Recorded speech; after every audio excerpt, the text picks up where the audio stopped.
Morning, everyone. Hello and welcome to Loven Stamps. I am Meg and this is the Loven Stamp Studio here.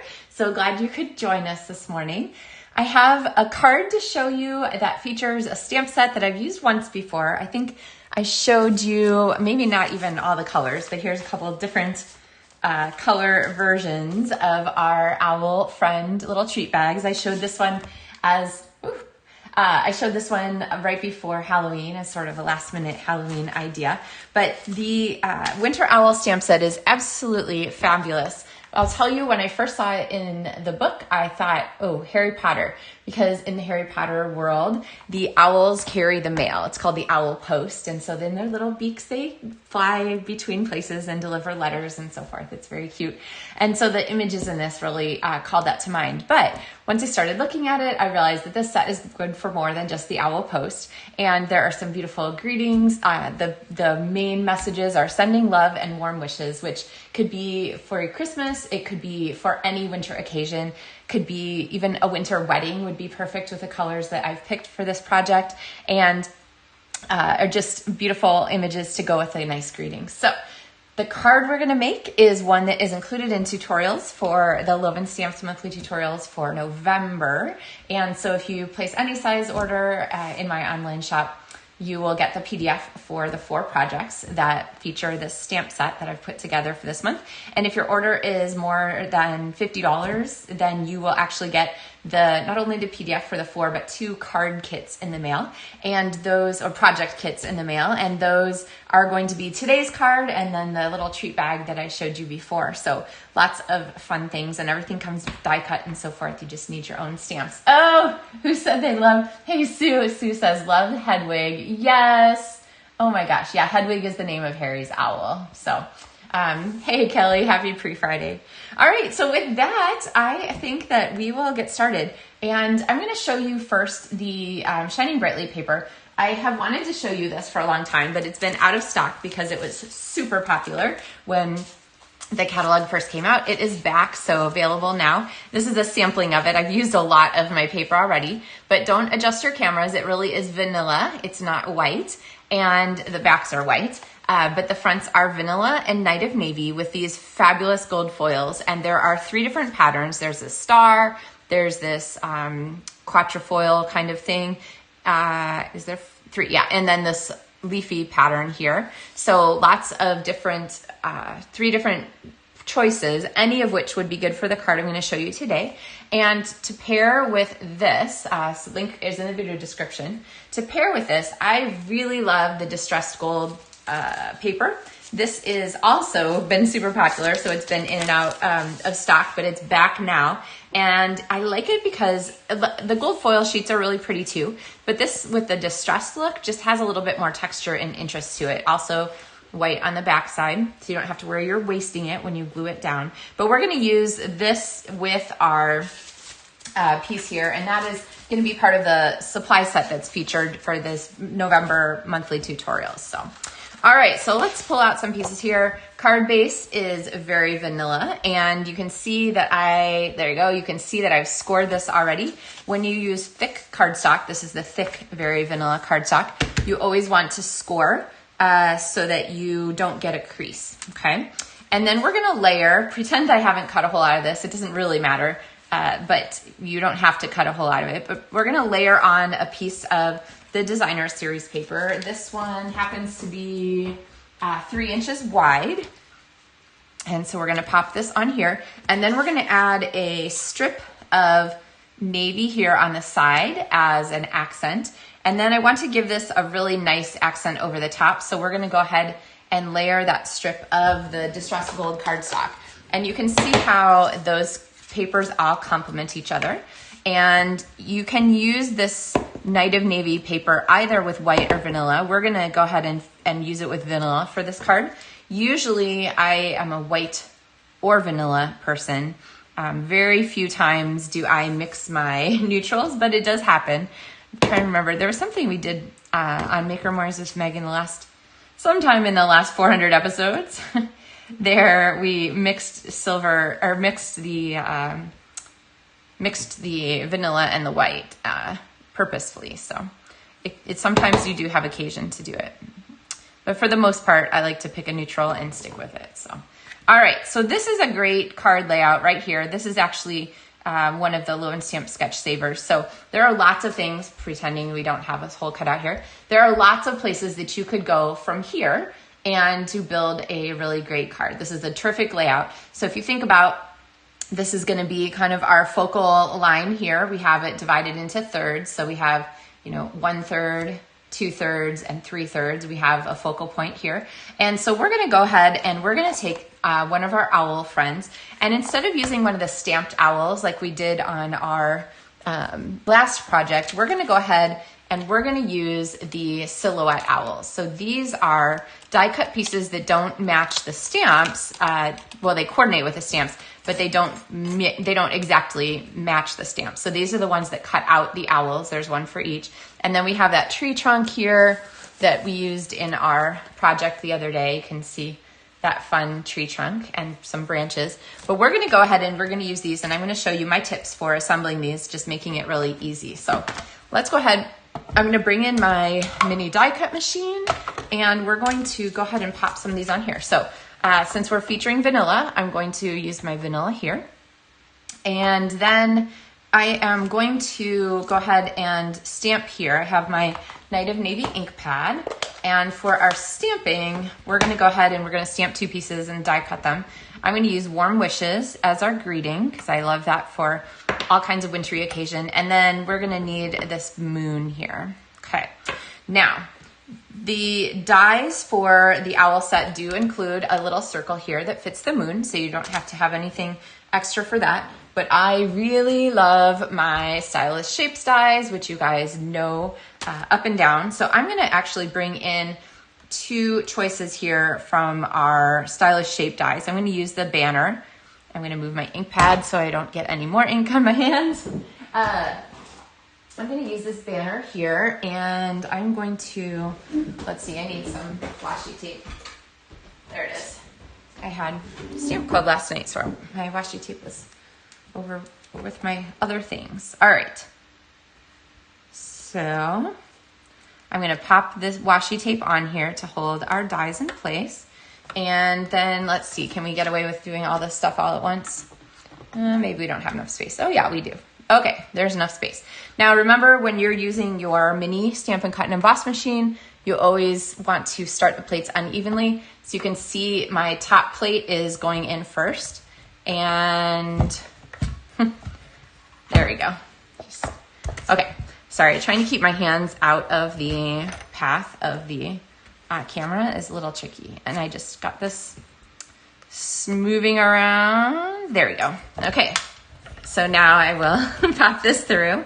One of the things that I got from my regular Stampin' Cut and Emboss machine is a mat. I got a silicone baking sheet off of Amazon, and it's perfect for just putting underneath and keeping things from sliding around. So if you're looking for a way to keep your die cut machine from sliding. Now, before I pull out my die, I always like to look at the back side and make sure it's completely cut. And you guys saw that it was only one time through and it was completely cut the first time. So this is a really, really nice. One of the things about the true Stampin' Up dies is that they are great quality and everything cuts and you don't have to fuss with it then. So you can use the tools to get some pieces out, or honestly, I'll show you my trick here. I like to flex the cardstock. You see how I'm flexing it? And then usually you can just kind of flick out the pieces even. Once you've flexed the edges, as long as they're truly cut, then you have all those pieces just sort of fall away. So that's really nice. And you guys know me, I'm not really fussy about things. So I like to have things be pretty easy. If you have little pieces that aren't falling out the first time, you can use your little brush attachment. And it comes with a little mat. I kind of like to do it in my hand here to pop out any of those little chads that are remaining. So, and then, pokey tool. Okay, so there we go. The other thing you can do is you can run this through a couple times. Often I'll just run it back and forth more than, or 2 times or something like that, so that I know that I've gotten a really good cut on my die. So, but everything cut fine. So, all right. And then the last thing we need to die cut is we need to die cut, I guess second to last. I won't do the last one. but we need to die cut our wings. So I'm gonna pop these here onto our piece. And do you guys use washi tape for your dies?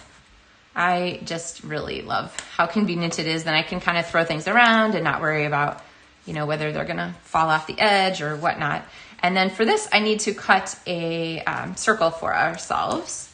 And so let's see, maybe I'll put it over here. There we go. And then I can die cut our circle. So we're gonna slide this in. Remember, with the mini machine, you always want to start your top plate through first. It just grabs much more easily. You're trying not to juggle glue. And we're going to go ahead and pull these pieces out too. Now, these are much more detailed elements, but you're gonna see, hopefully. Here's our circle, not so detailed, but the wings are incredibly detailed, and you're gonna see that they just cut beautifully. So one of the things I'll do sometimes is just leave my paper inside my die where it's supported, and then you can poke out any last of the little things that you need. And then we have our wing pieces.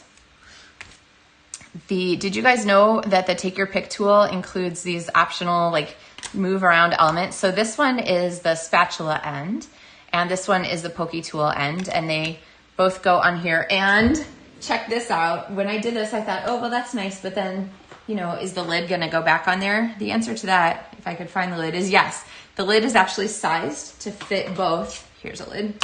The lid is sized to fit both the pokey tool end and the spatula end. So it works no matter which side you put it on, which is great because if you're dropping this in a drawer or your tool bag or something, you want that to be protected. All right. Could I make any more mess this morning? I think the answer to that is yes, but we've still made a good go at it. All right.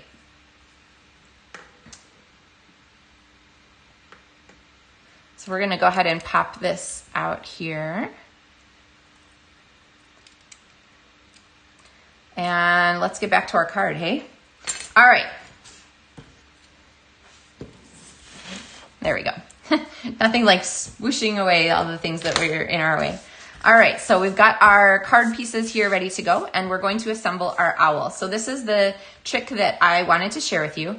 When you do this, you could do glue along the edges, but that seems ever so fraught with problems to me. So I find that a much easier way to manage this is to go ahead and use Stampin' Dimensionals. And let's see, here are some Stampin' Dimensionals. So what I'm gonna do is I'm going to line up the owl wings, and there are feathers kind of here at the top and here at the bottom. I'm gonna make the feathers kind of connect there to the body, or you could have them be a little bit separated. I guess maybe I'll run it out there. So we have our feather connect here and our little space right here where it's connected. I'm gonna pinch this, and then on the back, I'm gonna go ahead and pop Stampin' Dimensionals in the area between those two papers right there, so that when I'm putting these on, the dimensionals are holding the wing together, and then I don't have to work so hard to try and glue and get the, okay, I do have to hold the piece in the right place to get the dimensional down, but you don't have to glue tiny little strips or things like that. So this is a really forgiving way to go ahead and attach our pieces. So now you can kind of see how our pieces coming together, and we're going to go ahead and pop our owl on here like this. So our owl is got a lot of its body right here on this focal point. So we have this focal point line on the third, and then I'm going to go ahead and take our moon piece, and we have sort of a moonshine element. So you could leave it just like this, but I really like the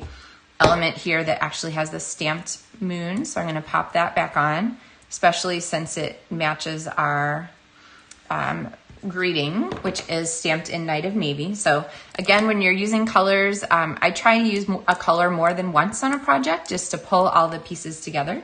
That can really make a big difference. So repeating a color helps each color feel like it belongs there. All right, we're going to stamp quite a bit on the inside. So hang on for that. But there's the front of our card.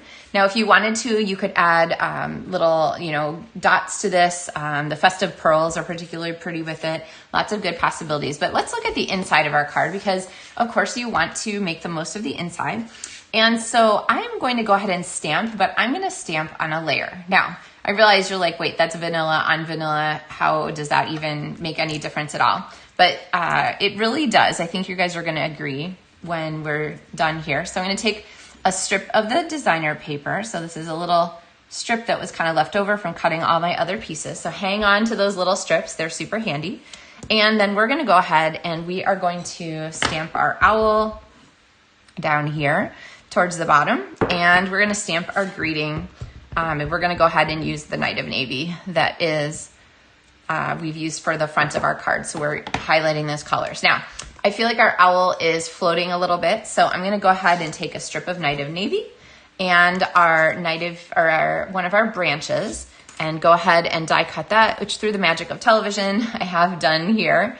And as you guys know, with the glue, if you can see it, it is enough. It doesn't take a lot. So really, that's all the glue that I'm popping on there. I can see it, so it's enough. And I'm going to go ahead and pop the branch there under our owl friend. So may you have time to enjoy the quiet moments of this season, which I think as we head into the busy of Thanksgiving and Christmas and winter holidays and so forth, it's good to remember to enjoy some quiet moments, to just pause and breathe. Breathing is important as we go through all the busy. So, all right, I'm going to take this and slide it here inside our card. And this is going to be mounted on dimensionals, as you saw. And so now on the inside of our card, we have this extra layer. So it really makes that, we have a lot going on here on the front of our card. And then the inside sort of has that nice extra special set of elements there because we have that extra layer with the extra border and so forth inside. So there you go. You want to see another card with this? I also have one here done with the floral, sort of that branches pattern, and I like it just as much. I think that this Shining Brightly paper, even though it's part of the O Holy Night suite, I think that it is a really terrific match for our winter owl friends. So the patterns are just very elegant and they go along with the owl set so well that I thought that those would be kind of a fun feature. So, and fortunately, Shining Brightly is back in the store, so you can get that now. You don't have to wait any longer. So, but as you know, things kind of, once they're popular, then they kind of stay popular. So don't wait too long to get that if you are interested in adding it to your stamping collection this holiday. So, all right, everybody, that is our happy pre-Friday Make Our Mornings with Meg. Thank you for watching this morning. It was great to see you all.